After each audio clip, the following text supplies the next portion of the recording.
This is the new Peugeot 308, and believe it or not, this is actually quite an important car. While some manufacturers have pounced on the opportunity to release their record sales figures for 2011, Peugeot has kept quiet, and there's a very good reason for that. Sales haven't exactly been the best the company has ever seen, and they've had to cut their losses. However, the money hasn't come from their road car department, they've sacrificed their Le Mans programme instead. So hopefully this new car will still have the same quality that Peugeots of old always had. This is the Allure spec 308, so for about 21 grand you get a few extras like sports steering wheel, half leather seats, 17-inch alloy wheels.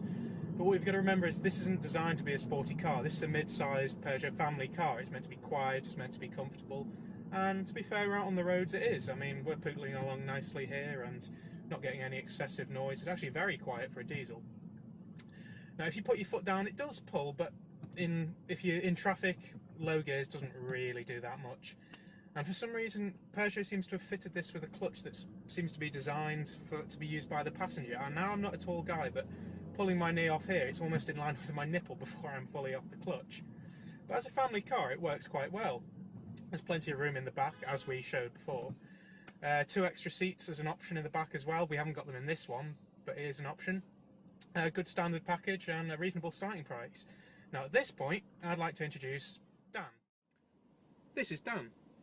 Now we're in the E-HDI here, so basically that means there's some new eco-technology. You've got the stop-start engine management system, electronically assisted steering, and a few other things. Peugeot tells us it all adds up to about 61 miles per gallon. Now we haven't quite got that yet, but I think with a bit of better eco-driving, I reckon we could. Yeah, I think so. I mean, we were sort of cruising on the motorway, getting sort of early 50s, with a bit of in-town driving and some commuting as well. So we managed to get towards sort of 53 miles per gallon, which isn't quite what Peugeot are quoting, but it isn't a million miles off.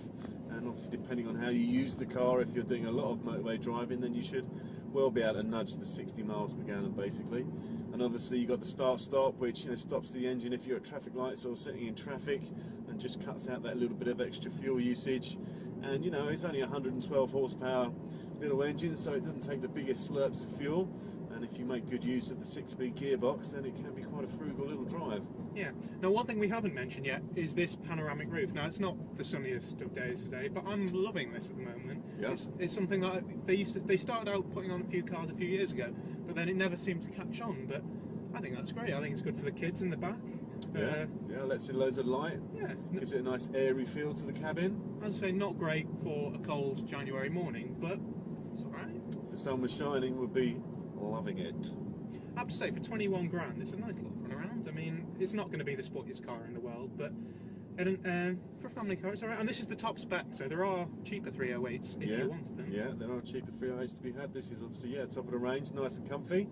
But yeah, as you say, 5-seat family car that's... With an option of 7 seats. With an option of 7 seats, you can put 2 extras in the boot for occasional use. I think it's, for the money, nice and comfy to drive, good MPG, nice well put together interior. I think it's going to last. I think you're onto a winner. Yeah, I'd agree with that. So if you want a comfortable family car that's frugal and has plenty of room with the option of 7 seats, I think the 308 is good. Get down to your Peugeot dealer.